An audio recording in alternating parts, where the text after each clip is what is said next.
Hi to everyone joining us today. We're going to take another minute or so to let everybody get.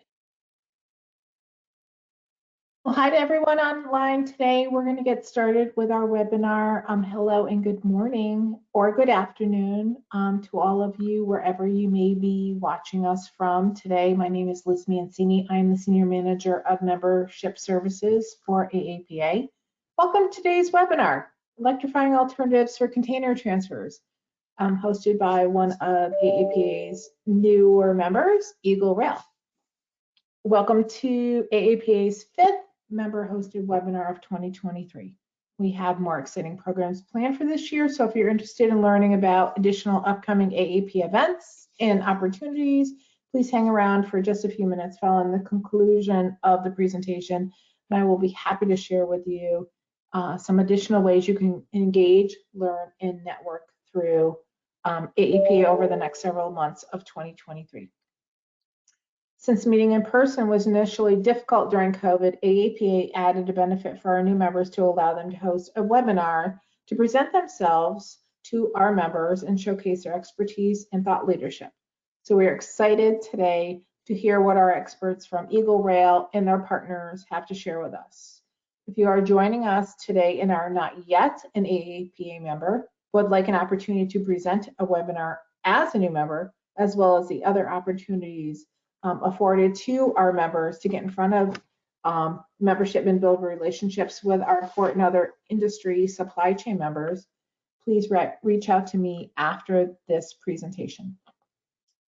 We will be happy to take your questions at the end of the presentation, so feel free to post your questions in the questions box as you think of them, or when we get to the Q&A period. So let's get started. I would like to introduce to you our presenters, Richard Willis, Mike Washaki, and Bill Hamlin, and Tim Regan. Richard is the Technical Director, Port Operations and Technology of Royal Haskoning DHV. Mike is the founder and CEO of EagleRail Container Logistics. Bill is the president of Grey Wolf Advisory Group, and Tim is the vice president of business development and communications of EagleRail. So I am going to move forward and turn the mic over to our speakers. Gentlemen, the mic is yours. Thank you, Liz.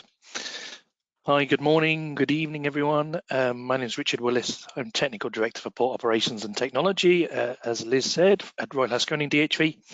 Our company is based in the Netherlands, which is where I'm speaking to you from this evening for me. Royal Haskoning DHV has been around for over 140 years. We're one of the leading consultancies in maritime engineering and structures.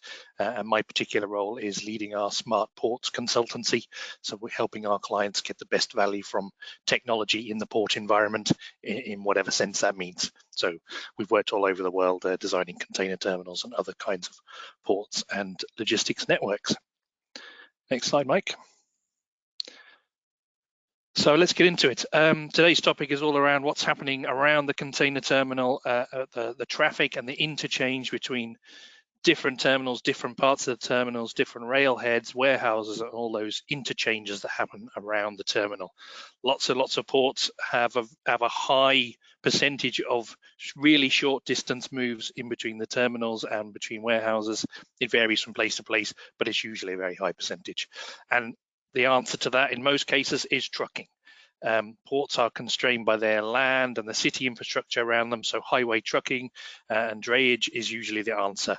You can see a couple of pictures there. Could basically be anywhere. The top picture is in Manila in the Philippines, and the bottom is a map of trucking around Long Beach in California. Frankly, any port city has similar pictures like this. So traffic congestion of trucking, negative air impact, air quality impact for the residents, carbon emissions and impact from burning diesel, of course, the noise and vibration from trucking, traveling around town for the city residents can be a really high profile challenge for some cities, for sure, especially at nighttime.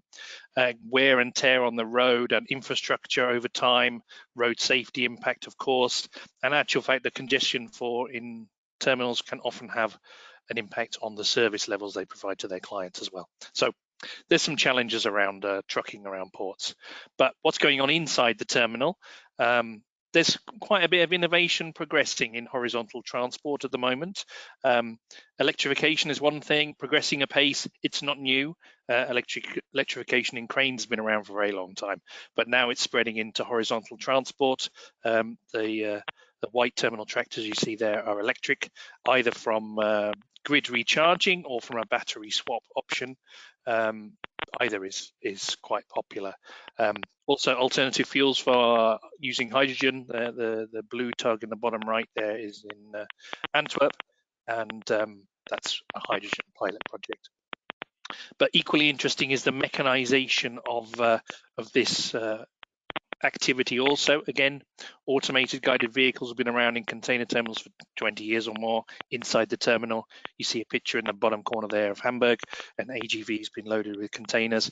But now the more interesting trend, more relevant for outside the terminal, is thinking about driverless tractors working in mixed traffic.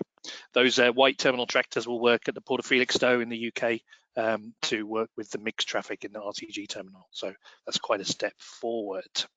Next slide, Mike. So pressure is increasing because some of these innovations aren't really reaching outside the terminal yet.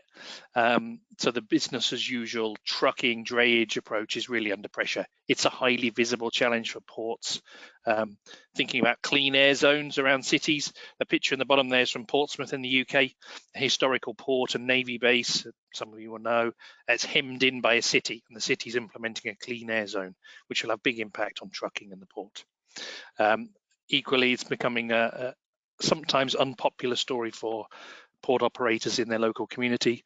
The picture in the top corner there is of Liverpool, where the port operator wants to build a truck access road across a park, and the people are not very happy about that, of course. So what can be done? Let's go to the next slide. How can we reduce the impact of this trucking? Things you can do. It's not always under the control of the terminal operator, of course. It's a teamwork between the port and city authorities too.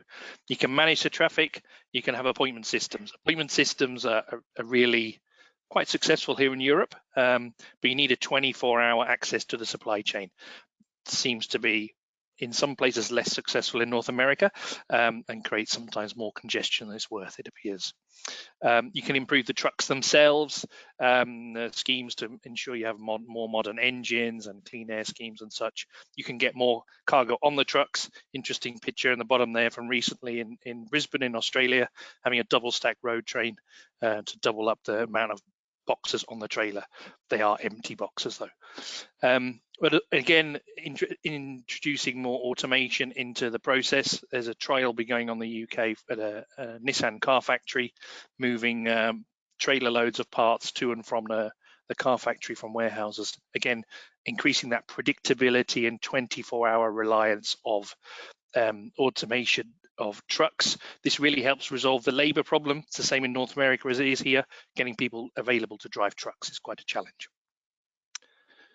Next slide, Mike. So, is there options for new modes? Waterways is not a new mode of transport, of course, been around for thousands of years, but it's still perfectly valid for moving cargo off the road, off trucks, onto the water. You can get 50 or more trucks on one barge. It's common already in Northern Europe, Belgium and Netherlands, the USA, up to Mississippi, across the Great Lakes, various places in Southeast Asia and Asia generally. Anywhere with a navigable river network can do this. The map there is from Kai Mep in Vietnam. You can see terminals along the river served by a barge service. But of course, you need a navigable river network to do it, and lots of ports don't have that. So other options include rail as well, Mike. What can we do? Rail is again, not a new technology in itself, can remove truck congestion by getting trucks onto rails, lower carbon in operation. Not always fast, but also simpler to automate. Bottom picture is of Genoa in Italy, where they have an internal rail network serving half a dozen or more container terminals around the port, connecting with the mainline network. There's some different options to look at here, including looking at overhead rail as well, to jump over some of these problems we've just been looking at. So that's a quick introduction to the challenge, I think, that we're looking at this morning. And I'm going to hand over to my friend Bill, who's going to talk a bit more about it.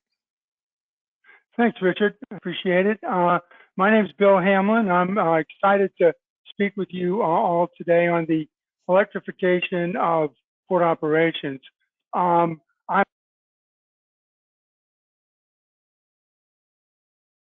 Uh-oh.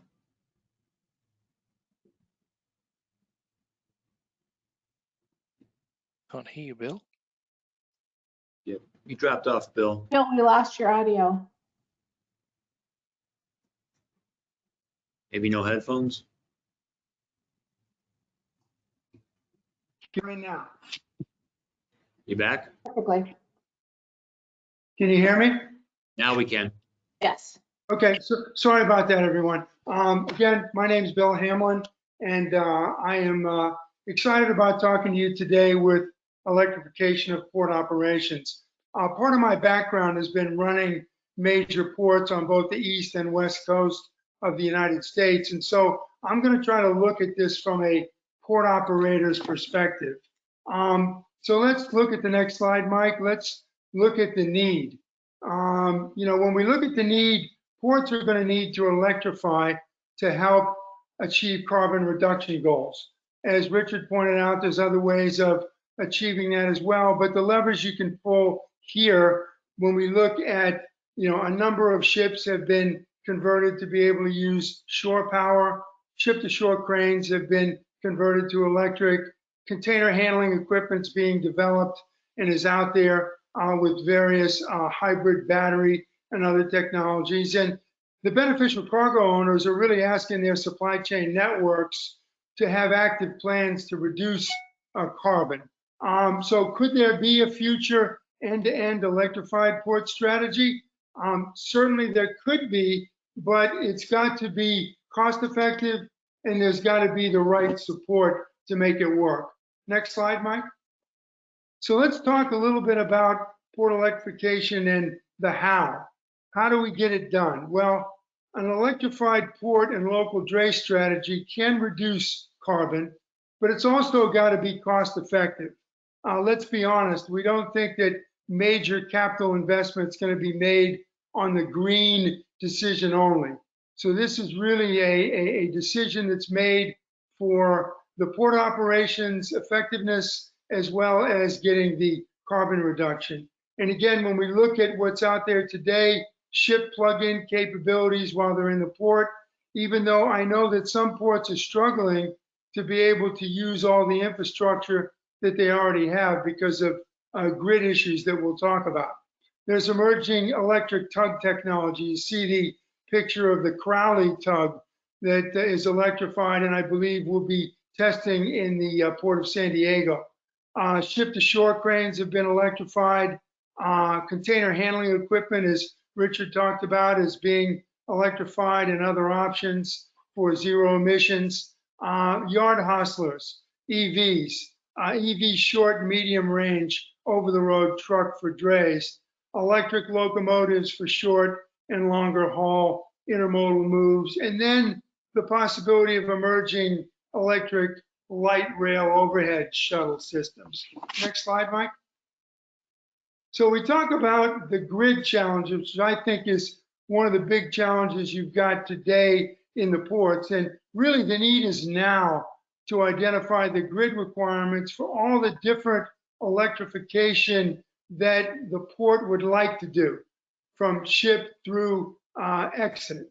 And so we really need to understand those infrastructure requirements.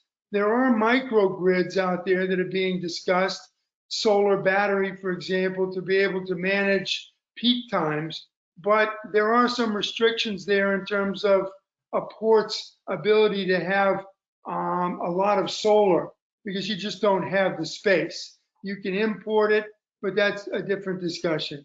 So what are some of the funding sources? Public, private, equity. We really have to talk about who's going to fund this, what are the priority of these investments, and what's the timing. Getting that infrastructure in, making the investment, environmental studies often take time. And then of course there's the labor side. Is labor concerned about electrification? From my experience in the port, labor is not concerned about electrification. they're concerned about job loss through automation, which this is not what we're talking about. Next slide, please, Mike.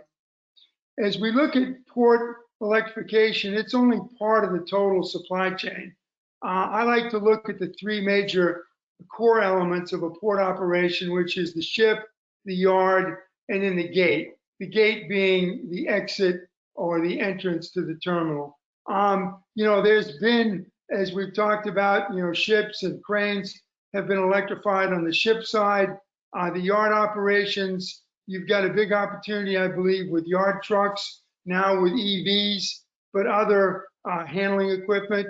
The gate is really where it's interesting to me, and that's sort of the entrance and exit of the containers.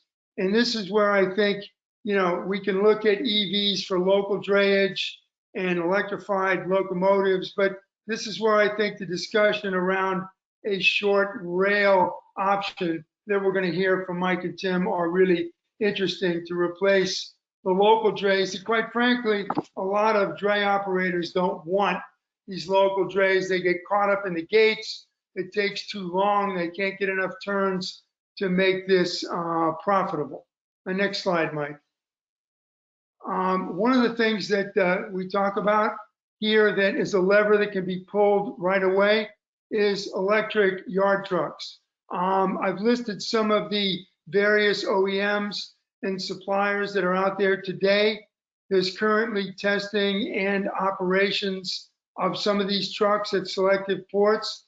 The challenges have been battery life, the charging to meet the work cycles and the operational requirements.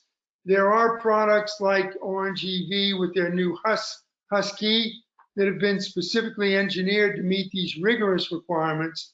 And I think there's benefits, certainly in terms of lower fuel and M&R costs, a better driver environment, a better uptime for the assets, and certainly the reduction of carbon. Next slide, Mike. When we look at the challenges and concerns around EV trucks, some of the concerns have been, is there a grid that can support them? Is the battery life sufficient for multiple shifts? Can they have the pulling capacity and torque required, the operating speed, and what about battery safety? And you can see some of the solutions there. There's various charging options depending on your work requirements. There's larger, more robust batteries. There's opportunity charging. It can pull more weight at a higher speed, at a good torque. And the battery chemistry is better, creating a safer environment. The benefits we talked about a little bit, but I think one that's really important, obviously, along with the reduction in the emissions, is the driver experience. Next slide, Mike. So sort of summarizing from my perspective, the ship operations and the yard operations have some options today, some things that are already in place, and some options that can be embraced, like the EV trucks. In green, you can see sort of the port shuttle operations, right? Will this be EV shuttle trucks? Will it be electric short-haul locomotives? Or is there something else around the electrified overhead rail that we can look at to improve that element of the operations? And with that, I'd like to turn it over to Mike and Tim. Thanks, Bill. Thanks, Richard. Just want to, guys, let you know, we are working with Richard on a couple of port opportunities in the UK. He is a premier consultancy, obviously in Europe and in England, and they've identified a couple of projects that we are working on with them. We're working with Bill Hamlin as a consultant. He's got several opportunities here in the United States that he's helping to guide us with. Richard, of course, is a premier port director of innovation and technology, and he sees the value of potentially a non-truck solution. And Bill Hamlin, of course, is a well-known COO, CEO, long time in shipping and intermodal, who's dedicated his next career to the electrification of the supply chain. So we really appreciate both these guys seeing the value of a non-truck alternative.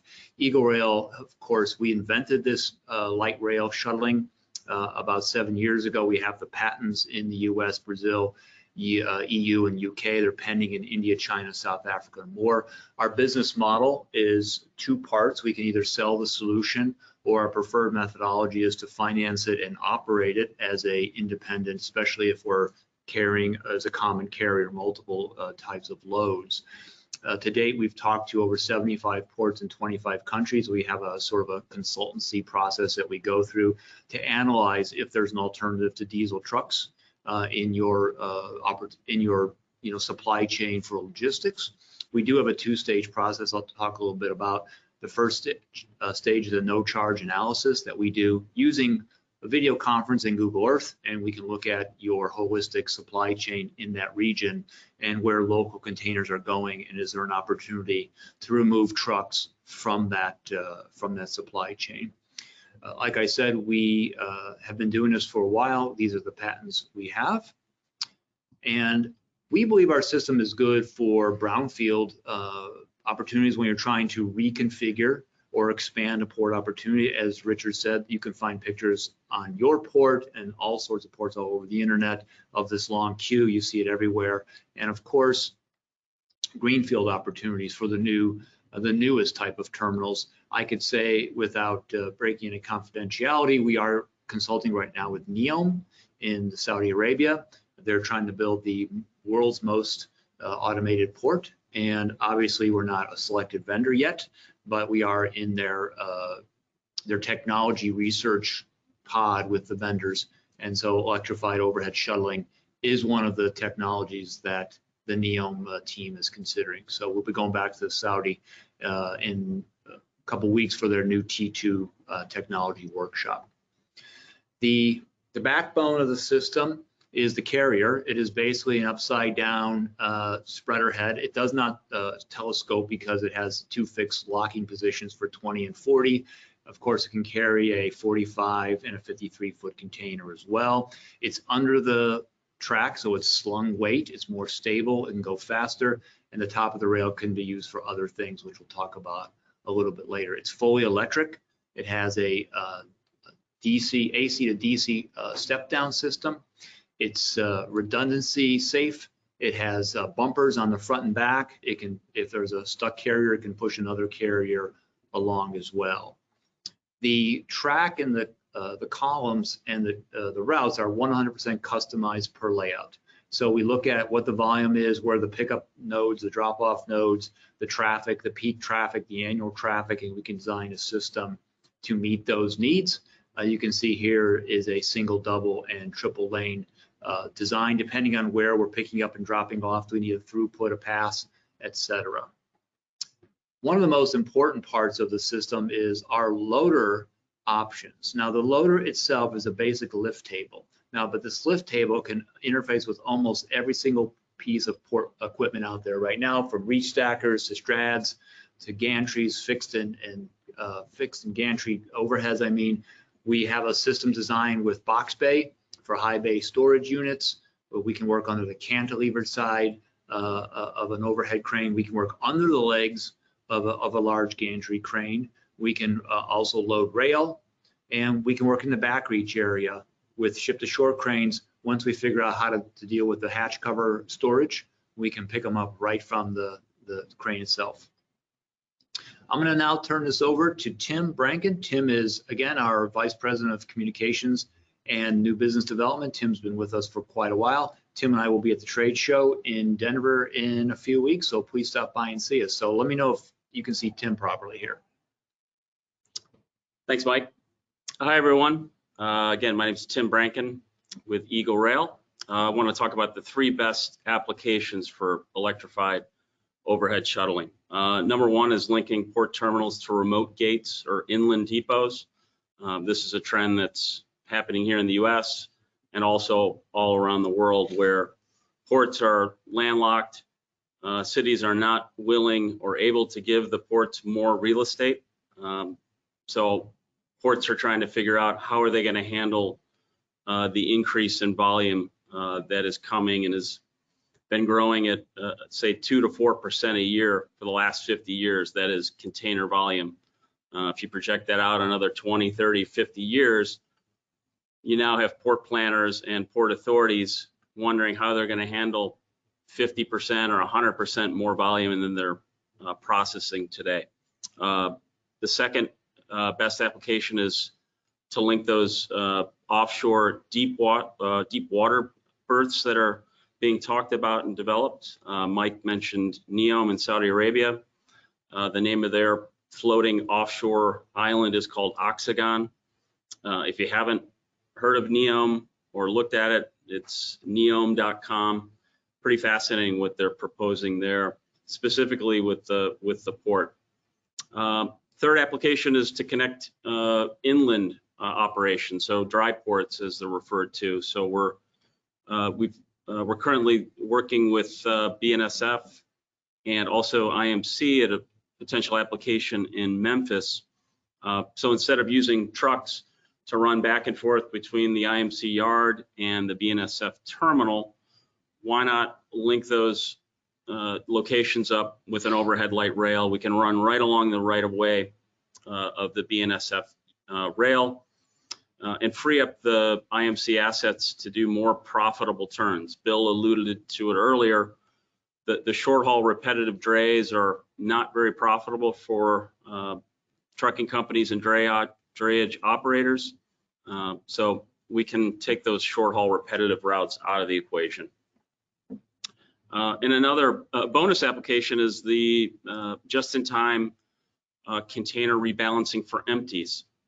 This really became a problem, as we all know, specifically out in LA Long Beach, when ships were trying to get out of the berths, to get back to Asia to load more goods to bring them back. They couldn't get empties back on the ships quickly enough, and that's can't think of the word, but it became just because of lack of drivers, lack of chassis, and how to move 20 or 50 or 1,000 empty containers back on demand back to the ships. Where with EagleRail, all we do is corral our equipment, and we can schedule that and get those empties out much faster than trying to round up drivers, chassis to locate those empties, move them back to the yard. And then you always have the problem of throughput.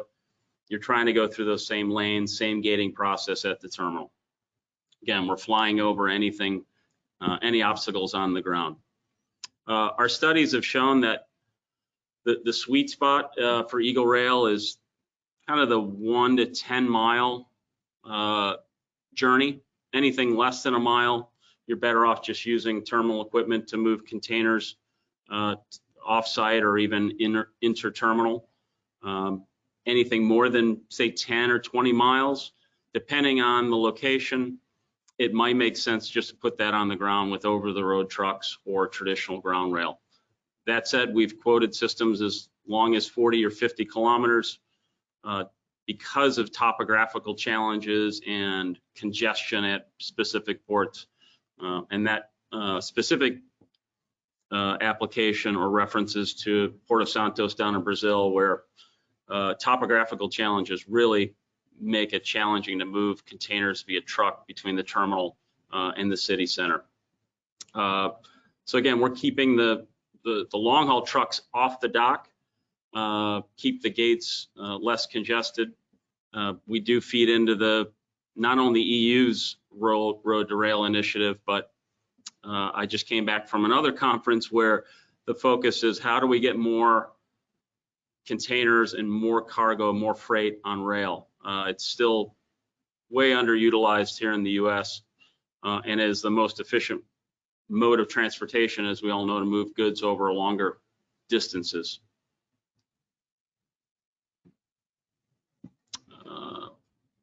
And we have done a study that shows that we can deliver a 60% increase in terminal slot efficiency. We did a study with Ball Maritime out of Savannah, just looking at if you can implement some type of overhead conveyance, how much faster you can turn your slots at a 3 million TEU port.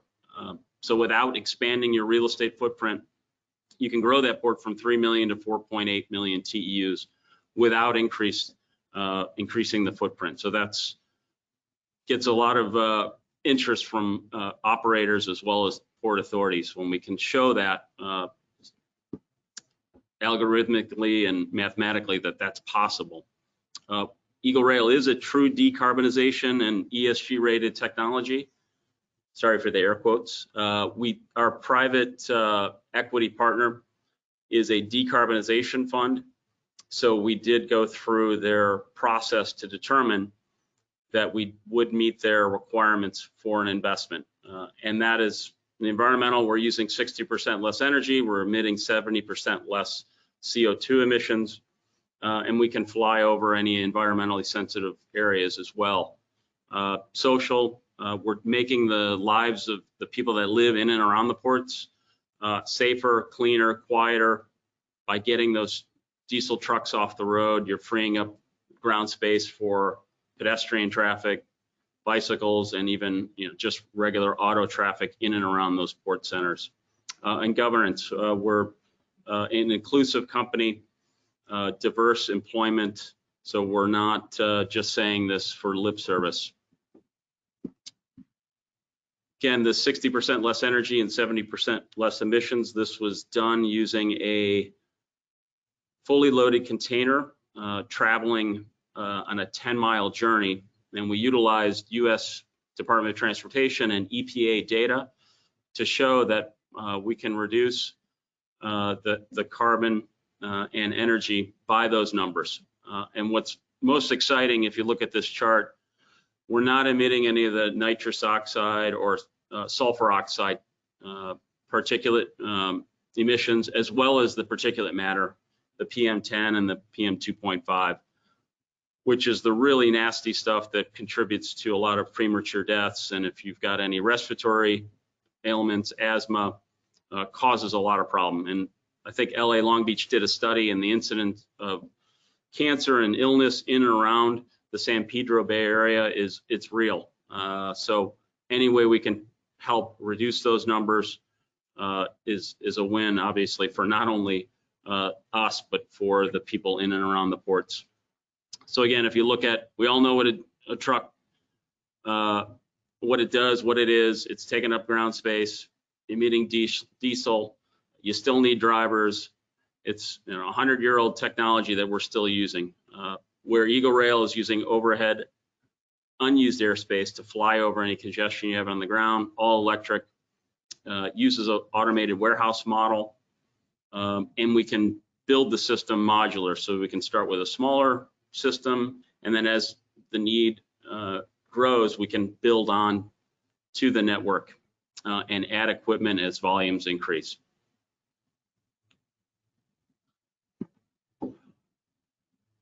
Mike mentioned this earlier, but having the container on the bottom of the track frees up the top of track for a few things, mainly for solar panels. So in a lot of parts of the world, this would be an applicable technology to utilize that real estate we have on top of our track. The track is definitely robust enough to add a little extra weight from solar panels if it's built to be able to carry fully loaded containers.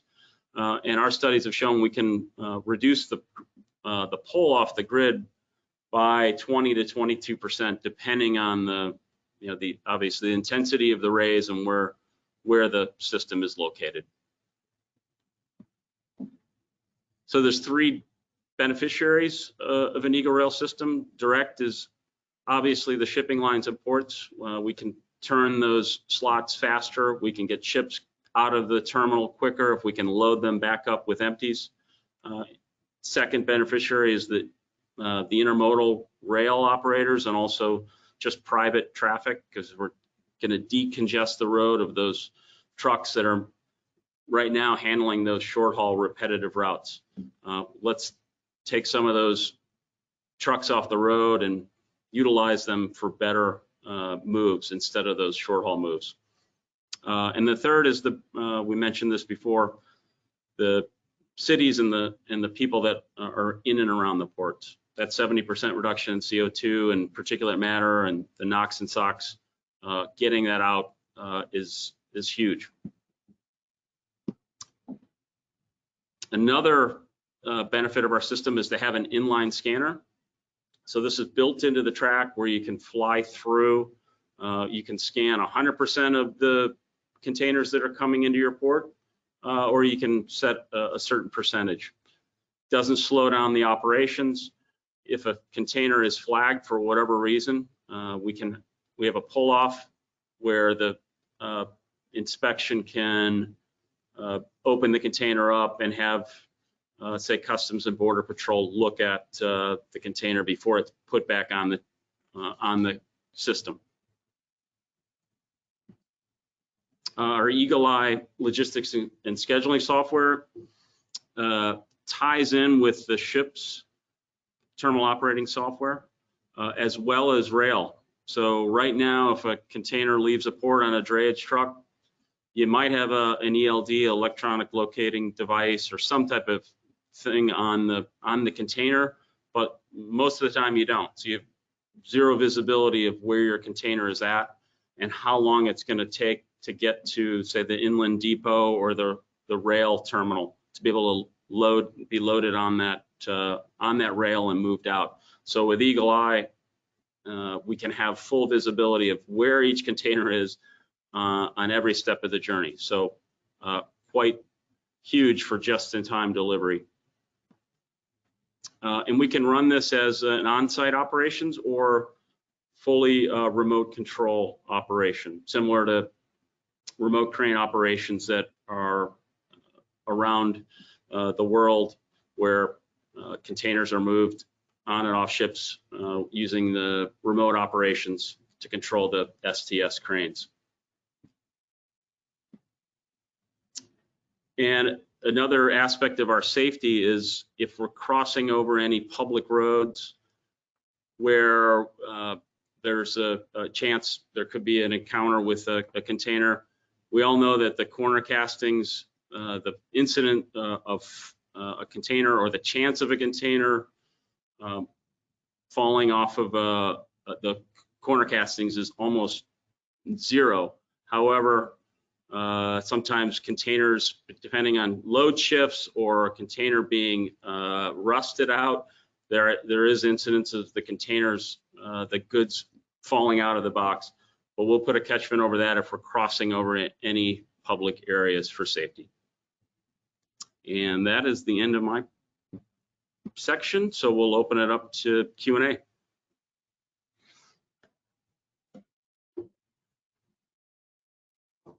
Or Liz, if you want to take over here. Jumping in, does anybody have any questions for our panel? No. But I want to say many thanks to our presenters, Richard, Bill, Mike, and Tim, for that really topical and very, very insightful presentation. I hope you all feel like you gained some helpful and insightful information from today's presentation. Before you sign off, I want to share my screen briefly, just to show you what we have coming up on the event slate for AAPA. So hang on just a second.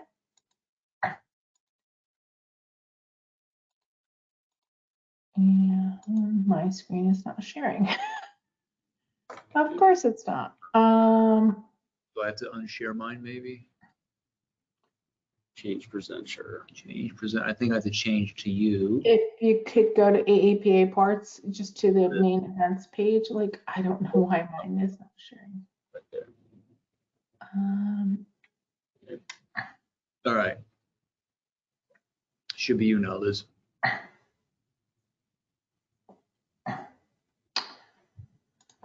Of course.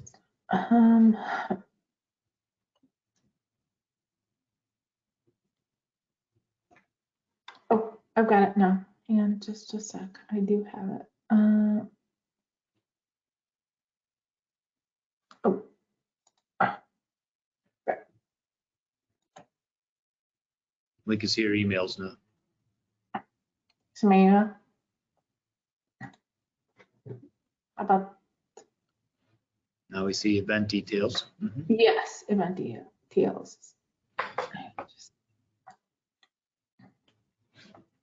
So here, AAPA events.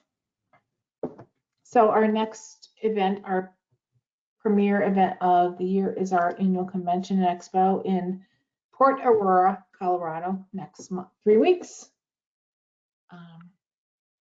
Hopefully everybody that is interested can attend with us. This is our 112th annual convention. We have our Latin American conference up in Convention Ports in Barranquilla, Colombia, December 4th to 6th. Our Powers program, which is our environmental program, during 22nd to 25th in Tampa. Our legislative summit is March 18th to 21st in 2024. And our port terminal and operations management training is April 8th to 11th in Corpus Christi. And you'll see further on our port admin conference, our Smart Ports conference. So anytime you have any questions on any of those events, please reach out to me. I will be happy to assist you with those.